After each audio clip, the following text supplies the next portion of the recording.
আসসালামু আলাইকুম, welcome back to my channel Jahan's recipe. দূরে এবং কাছে, দেশ এবং দেশের বাইরে থেকে যারা আমার ভিডিওটি দেখছেন, সবাইকে আন্তরিক শুভেচ্ছা ও অভিনন্দন জানিয়ে শুরু করছি আপনাদের অনেক রিকোয়েস্টের একটি ভিডিও। যারা রিকোয়েস্ট করেছেন তাদেরকে সুস্বাগতম, এবং যারা রিকোয়েস্ট করেননি আশা করি তাদেরও ভালো লাগবে। যদি ভালো লাগে প্লিজ একটা সাবস্ক্রাইব করে আমার পাশে থাকবেন এবং কমেন্ট সেকশনে এসে জানাবেন কেমন লেগেছে। চটপটির এই রেসিপিটা আমি খুব সহজভাবে তুলে ধরার চেষ্টা করেছি। পুরো ভিডিওটি ফলো করে ট্রাই করলে স্বাদ হবে একদম চটপটি মামার মতো। নতুনদের কথা ভেবে আমি পুরো ভিডিওটি A to Z খুব অল্প সময়ের মধ্যে তুলে ধরার চেষ্টা করেছি। আমি একটি মিডিয়াম সাইজের বোল নিয়ে নিলাম এবং 1 কাপ পরিমাণ চটপটির ডাল নিয়ে নিলাম। আমাদের এলাকায় এটাকে মটরের ডাল বা ডাবরির ডালও বলে। পরিমাণ মতো পানি দিয়ে ভিজিয়ে রাখবো কমপক্ষে 12 ঘন্টা। চেষ্টা করবেন কমপক্ষে 12 ঘন্টা ভিজিয়ে রাখার। ফিরে আসছি 12 ঘন্টা পর। 12 ঘন্টা পর দেখতেই পাচ্ছেন আমার মটরের ডালগুলো ফুলে একদম পরিপূর্ণ হয়ে গেছে। আমি খুব ভালোভাবে মথে মথে 4-5 বার পানি চেঞ্জ করে করে এগুলোকে খুব ভালোভাবে ধুয়ে নেব। ধুয়ে নেওয়া হয়ে গেলে আমি একটি ছাকনায় তুলে নিলাম এবং ওই বোলে ঢেলে দিচ্ছি। এখন আমি সামান্য কিছু মশলা অ্যাড করে নেব। 1 চা চামচ লবণ, 1 চা চামচ হলুদের গুঁড়া, 1 চা চামচ মরিচের গুঁড়া। সবগুলো দিয়ে আমি পরিমাণ মতো পানি দিয়ে দিচ্ছি। আমি এখানে 1 কাপ ডালের জন্য 3 কাপ পরিমাণ পানি দিয়ে দিচ্ছি। যেহেতু আমি প্রেসারে সিদ্ধ করে নেব, আপনারা যদি প্রেসারে সিদ্ধ করেন তাহলে এতটুকুই এনাফ। আর যদি প্রেসারে সিদ্ধ না করেন সেক্ষেত্রে পানির পরিমাণটা একটু বাড়িয়ে দেবেন। ভালোভাবে মিশিয়ে নিয়ে আমি প্রেসার কুকারে ঢেলে দিচ্ছি এবং এখানে আমি 4টি মিডিয়াম সাইজের আলু নিয়ে নিয়েছি। ডাবরির ডালের সঙ্গে আমি আলুগুলোও দিয়ে দিলাম, একই সঙ্গে আমি সিদ্ধ করে নেব। যদি আলুর পরিমাণটা বেশি হয় তাহলে আমি একটা স্কিপ করে দিতে পারবো। ঢাকনা দিয়ে চুলায় বসিয়ে দিলাম সিদ্ধ হওয়ার জন্য। এরই মধ্যে আমি টকটা তৈরি করে নেব।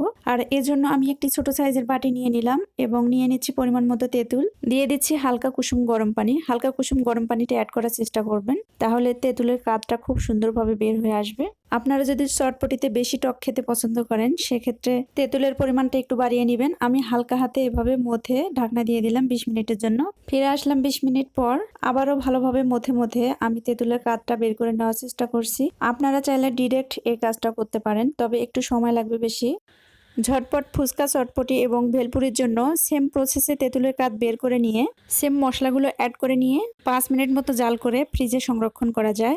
আমি সব সময় তাই করি, আপনাদের যদি ভালো লাগে আপনারাও করতে পারেন। তাতে করে যে কোনো সময় ফুচকা, চটপটি খুব ঝটপট বানিয়ে নেওয়া যায়।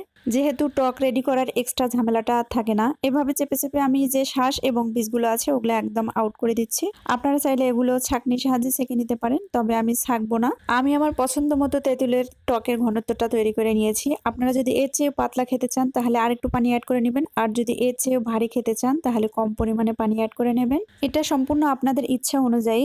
এ পর্যায়ে আমি অ্যাড করে নিলাম 1/2 চা চামচ লবণ, দিয়ে দিচ্ছি 1 চা চামচ চাট মশলা, দিয়ে দিচ্ছি 1 চা চামচ চিলি ফ্লেক্স। সবগুলো উপকরণ দিয়ে আমি হাতেই মিশিয়ে নিচ্ছি। আপনারা চাইলে এটা চামচের সাহায্য করতে পারেন। মিশিয়ে নিয়ে আমি জাস্ট চুলায় একটু গরম করে নেব।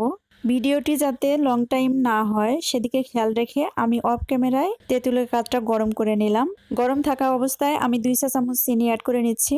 খুব ভালোভাবে মিশিয়ে নিব। দেখতেই পাচ্ছেন কালারটাও কিন্তু অনেকটা চেঞ্জ হয়ে এসেছে।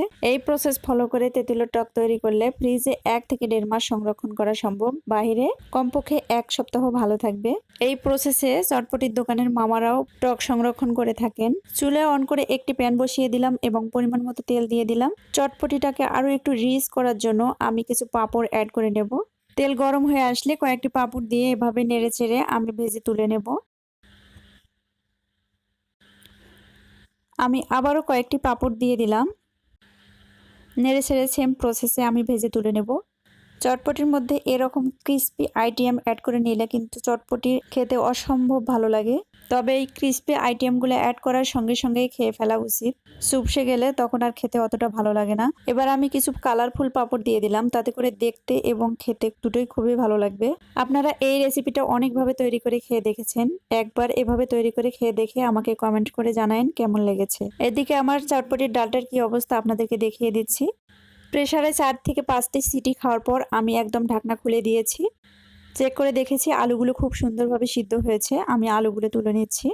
আপনারা যদি চান তাহলে আলুগুলো আলাদা করে সিদ্ধ করে নিতে পারেন, তবে আমার কাছে এভাবে সহজ মনে হয় তাই আমি একসঙ্গে দিয়ে দিয়েছি। আলুগুলো তুলে নিয়ে আমি ম্যাশ করে নিয়েছি। আমি দেখিয়ে দিচ্ছি। একদম মিহি ম্যাশ করা যাবে না। অ্যাড করে নিচ্ছি ভিজিয়ে রাখা তেঁতুল। আমি একটি তেঁতুল পানিতে ভিজিয়ে রেখেছিলাম, ওইটা পানি সহ দিয়ে দিচ্ছি। চটপটি মামার স্বাদ পেতে হলে অবশ্যই তেঁতুলটা এ পর্যায়ে এসে অ্যাড করতে হবে। অ্যাড করে নিচ্ছি 1 টেবিল চামচ চাট মশলা। চেষ্টা করবেন চাট মশলাটা অবভিয়াসলি দিয়ে দেওয়ার জন্য। অ্যাড করে নিচ্ছি চিলি ফ্লেক্স। সবগুলো উপকরণ আমি খুব ভালোভাবে নেড়েচেড়ে মিশিয়ে নিচ্ছি। আবার চুলা অন করে মিডিয়াম ফ্লেমে রেখে আমি 4 থেকে 5টি সিটি দিয়ে নেব। এর মধ্যে আলুগুলো একদম সুন্দরভাবে গলে একাকার হয়ে যাবে। 4 থেকে 5টি সিটি দিয়ে নিয়ে আমি ঢাকনা খুলে নিয়েছি। দেখতেই পাচ্ছেন কতটা সুন্দর হয়েছে, একদম পারফেক্ট। ফার্স্ট পর্যায়ে ডেকোরেশন করার জন্য আমি একটি মিডিয়াম সাইজের বাটি নিয়ে নিলাম এবং সিদ্ধ করে রাখা চটপটির ডালগুলো তুলে নিচ্ছি। অনেকেই আছেন গলা ডালের চটপটি খেতে খুবই পছন্দ করেন, তারা একটু চামচ দিয়ে ভালোভাবে নেড়েচেড়ে নিলেই ডালগুলো একদম গলে যাবে, কেননা ডালগুলো পর্যাপ্ত পরিমাণে সিদ্ধ হয়েছে। অ্যাড করে নিচ্ছি 1 চা চামচ শসা কুচি, 1 চা চামচ পেঁয়াজ কুচি, 1/4 চা চামচ কাঁচামরিচ কুচি। যারা বেশি ঝাল খেতে পছন্দ করেন তারা মরিচের পরিমাণটা একটু বাড়িয়ে নেবেন। ডেকোরেশনটা সম্পূর্ণ আপনাদের ইচ্ছা অনুযায়ী। অ্যাড করে নিচ্ছি ভেজে রাখা পাঁপড়, অ্যাড করে নিচ্ছি ধনিয়া পাতা কুচি।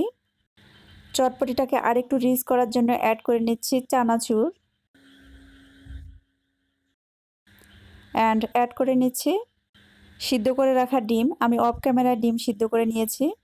অ্যান্ড অ্যাড করে নিচ্ছি তেঁতুলের টক বা সস।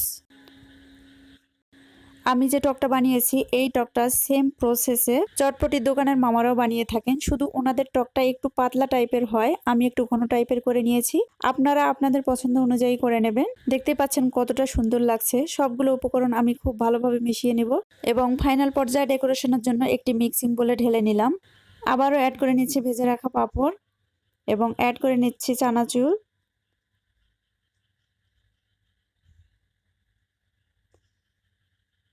অ্যাড করে নিচ্ছি 1 টেবিল চামচ পেঁয়াজ কুচি। অ্যাড করে নিচ্ছি 1 টেবিল চামচ শসা কুচি। অ্যাড করে নিচ্ছি 1/4 চা চামচ কাঁচামরিচ কুচি। অ্যাড করে নিচ্ছি সিদ্ধ করে রাখা ডিম। আমি কথা দিচ্ছি এই স্টেপগুলো ফলো করে যদি আপনারা এই রেসিপিটা ট্রাই করেন আর কখনোই বাইরে চটপটি খেতে যাবেন না। অ্যাড করে নিচ্ছি 1 টেবিল চামচ লেবুর রস। লাস্ট মোমেন্টে সুগন্ধি লেবুর রসটা অ্যাড করার চেষ্টা করবেন, স্বাদে এবং গন্ধে অতুলনীয় করে তুলবে। এ পর্যায়ে আমি টক অ্যাড করে নিচ্ছি। রেসিপিটি যদি ভালো লাগে ফ্রেন্ডস এবং ফ্যামিলির সঙ্গে শেয়ার করবেন। সামান্য পরিমাণে হেল্পফুল মনে হলে একটা সাবস্ক্রাইব করে আমার পাশে থাকবেন, লাইক করে আমার কষ্টটাকে সার্থক করে তুলবেন। সবার সুস্বাস্থ্য কামনা করে এখানে শেষ করছি। আল্লাহ হাফেজ।